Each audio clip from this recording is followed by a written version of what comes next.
Hello and welcome to my NBA2K17MYGYM. I chose the Nuggets as they are an interesting team to me as they have some established vets, as well as young talent, and are probably about an 8th to 10 top team in the Western Conference right now. So I thought, why not see if I could take this roster to the top, plus they are my favourite team. So now we're going to head straight into our first gameplay against the Pelicans, and just talk about everyone on our roster, potential moves that we might be thinking about making, and what lineups that we're going to be running with, and why I made certain decisions on that, and things like that. So yeah, let's get straight into it. So here's the first play of the game. So Mudiay, he's going to be our point guard for a long time. Nice young player. Looks like he can grow into something.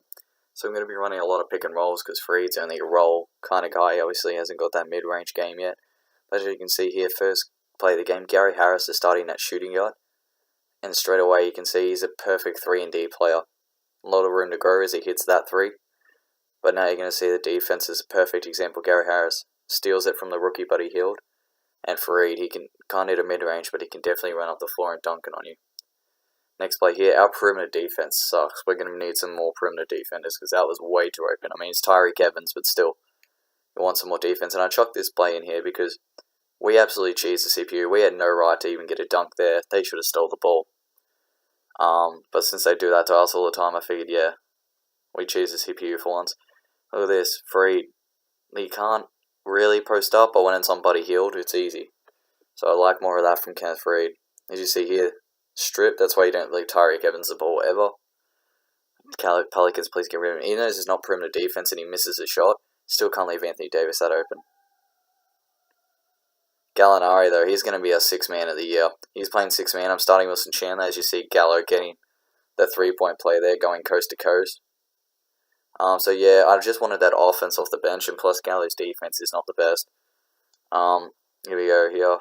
Galloway dribbling, and again, I thought he was going to swing. Yeah, look at that block from Yusuf Nurkic. That's why he's such a high prospect. He's our backup center. He's going to be rocking it. But that perimeter defense, man, needs to be improved. Nurkic, you need to get out to that 3-point line on Terrence Jones. In here again, look, Monty Eunice, open for 3. Sure, they're not hitting him, but still, you need better coverage than that. I mean, if that's Klay Thompson, Steph Curry, that's 3. And what about this play here? Barton, he's our backup shooting guard. Darrell Arthur in the post-up. Nice little hook shot, I like it. So Darrell Arthur, backup power forward, established vet, he's a good player, excellent mid-range. Really makes up for the offense that Fareed can't provide at power forward because he can stretch the floor and hit the 3-ball with some consistency. But again, our rookie Jamal Murray, he's basically a backup point. He's caught reaching there. And Monty Eunice able to hit the 3 finally. But look at that passing from Nikola Jokic. That's what I love about having a center who can pass.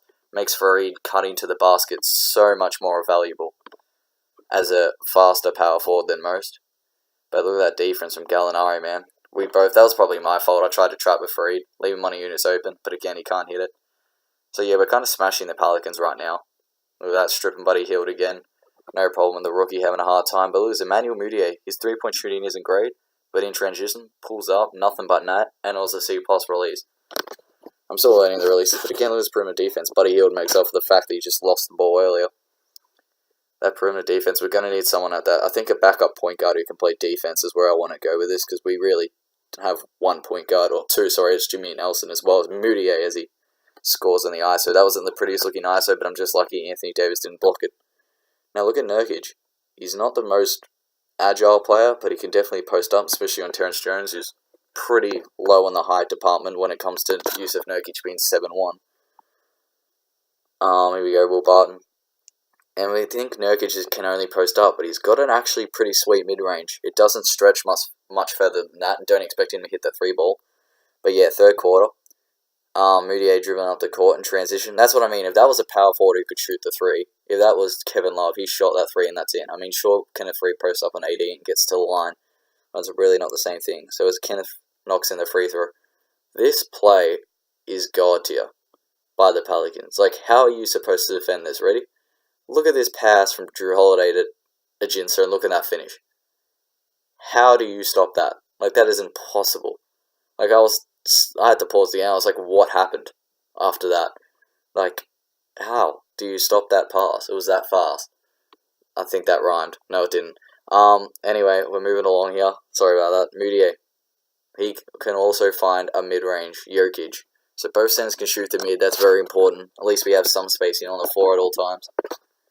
Here we go. Tyreek Evans with the ball. This probably isn't good for the Pelicans. Or it could be, depending on which day it is. But again, that perimeter defense. I thought I could collapse on Tyreek Evans again, but instead Anthony Davis gets open for 3. So that wasn't too good. Now Pelicans in transition where they're going to go Tyreek with the ball again. He just got an assist. He might be red hot. Holiday at the top of the key. And again, Chandler, I'm painting you as a good perimeter defender. Then you just leave Tyreek open again. Like, you just keep... That's the thing. Chandler keeps coming to give help. Maybe I need to, do something in settings to stop that. Because, he doesn't really need to help because I just trust Jokic to block that.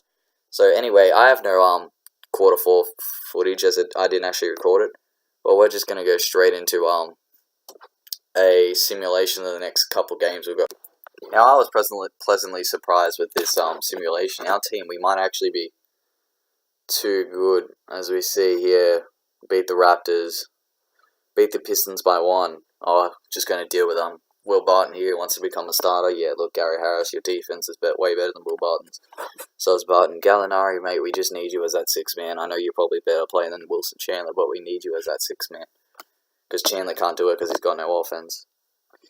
So we'll continue to sim up to the Jazz game. That'll be our next game. We beat... Oh, that's a 5-game winning streak, boys. Are we too good already? Oh, no, we got the Golden State Warriors. Let's not... I trust you, Mike Malone. Our game plan's good. Ooh, we beat them by 20. And my perimeter defense was terrible, but we stopped all their threes. Ooh, that hurts. Yusuf Nurkic out to 4 to 6 weeks. Because we don't have another center after him.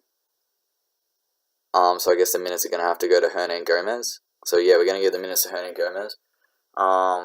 Give a couple more to Jokic, since he's our main scorer. Yeah, I think Hernan Gomez is just going to fill in, because he's tall enough to play the center, he's just not strong enough, considering most backup centers these days are just run, jump, and dunk, and it's just really there to get a lot of rebounds. But 7-game win streak is finally broken by Portland. We can't beat them. I just can't be bothered picking any prospects. So I just say to the scout, you do what you have to do. Beat Phoenix, though. Oh, now Will Barton's injured. Oh, no, sorry, Gallinari. I don't know how I read Will Barton there. So Gallo's out, so we have no scoring off the bench right now, except Jamal Murray. And Will Barton, really, because I don't think Darrell Arthur's going to be doing too much scoring. So minutes-wise, I had no idea what I was doing here. I was giving everyone random minutes, because I really could not decide. Because our small forward situation after Chandler and Gallinari is not good. I mean, we've got 36-year-old Mike Miller. All he can do is really shoot threes, which to be honest is what Gallinari was doing. But still, he's that much of a liability on defense. It's not even funny. At least Gallo can play some defense. But Mike Miller being 36-year-old, he just can't keep up with the league. You think he's a D+ perimeter defense, well, Gallinari's at least a C-. He's just a little bit better. So as you can see here, just putting Gallinari to the reserves, made the rotation. I'm just giving Will Barton some more minutes, because Will Barton can actually play small forward as well. So as you can see, without Gallinari, we really struggle to win. I mean, it's only one game, and I think that's going to be the struggle. So we'll see against the Jazz. So I actually give some minutes to Malik Beasley, so another young shooting guard. So right now we're actually playing 1 point guard and 4 shooting guards in the lineup. This is why next video is just going to be on trade talks about how to improve our perimeter and post defense.